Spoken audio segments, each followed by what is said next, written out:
For a growing number of LGBTQIA+ Americans, the question of where to call home isn't just a daydream anymore. It's become incredibly urgent. We're talking about a real search for safety, for security, and just the basic freedom to be yourself without looking over your shoulder. So in this explainer, we're going to break down what's driving this huge decision and explore some of the paths people are taking. And this quote right here, it just perfectly captures the two big forces at play. There's the push of fear, that feeling that your rights and your safety are at risk. And then there's the pull of opportunity, the chance for a totally new adventure and a future that feels a little more hopeful. Yeah, this isn't a hypothetical question. This is a real choice that real people are making right now. So what we're going to do is use our source material to kind of create a starting guide for anyone who's even thinking about this, looking at what's going on both at home and abroad. All right, first up, an anxious nation. Let's dig into the push factors. What exactly is happening in the United States that's creating this sense of urgency? In the current political climate, a lot of hard-won rights suddenly feel, fragile. With new laws targeting trans youth and even things like marriage equality feeling like they're back on the table, this isn't just politics anymore. For so many, it's this daily anxiety, wondering if your family's security is going to be there tomorrow. And that leads us right into our next section, a nation divided. Because that anxiety gets amplified by the fact that the U.S. is basically a legal patchwork quilt, where your rights can completely change the second you cross a state line. I mean, just look at this. The divide is stark. You've got states like California that have written full non-discrimination protections right into their laws.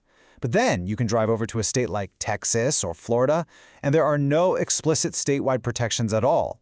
Your fundamental rights can literally depend on your zip code. But wait, the issue actually runs even deeper than just a lack of new protections. In some places, there are old discriminatory laws still sitting on the books, creating this hostile legal foundation, even if they're not always enforced. A perfect example is sodomy laws. Now, the Supreme Court made them unenforceable a long time ago, but in these states, they've never actually been repealed.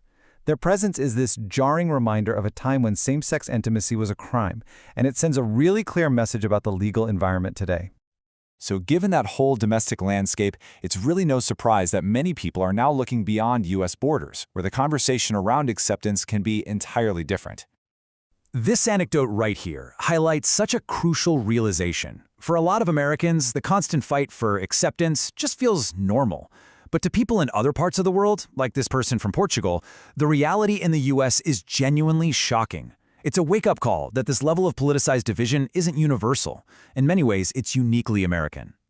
And that leads to this really powerful concept, acceptance as default. Think about it.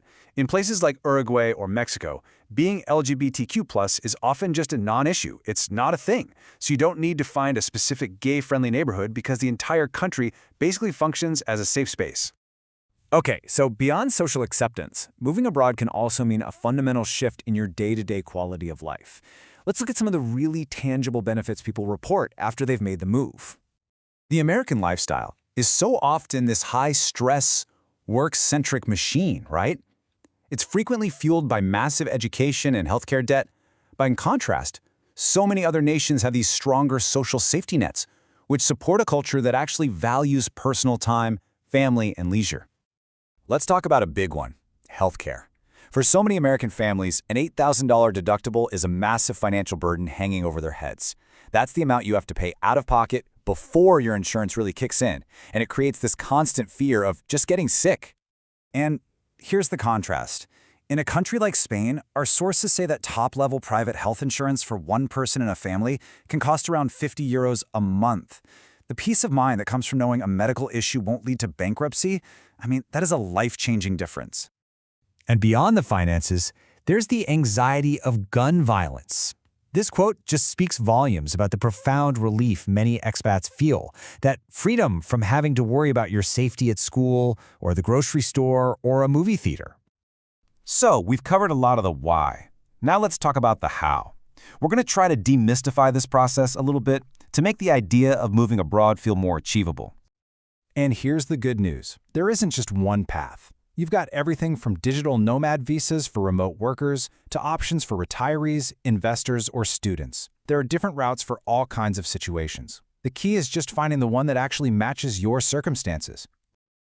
Let's look at some real-world examples to make this concrete. For Portugal's digital nomad visa, you need a remote income of about 3,280 euros a month. But for their passive income visa, it's just over 800 euros.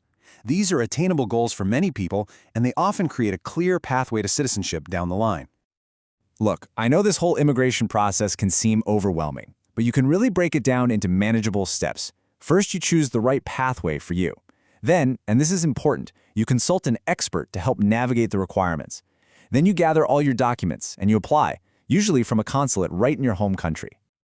And that really gets to the heart of this conversation. The goal here isn't to convince anyone they have to move. It's about empowerment. It's about inspiring people to think bigger and realize that there might be a world of options out there beyond their current circumstances. And these are just a few of the countries that are consistently ranked as some of the most LGBTQ+ friendly in the world. I mean, from Europe to North and South America and even Oceania, there are welcoming, progressive nations with strong legal protections and a real culture of acceptance. And really, that's what this all comes down to, isn't it? This journey is about so much more than just finding a place where you can exist safely. It's about finding a place where you can lower your stress, improve your quality of life, and build a future where you and your family can actually, truly thrive. It's a huge question, for sure, but it's one that more and more people are realizing is absolutely worth asking.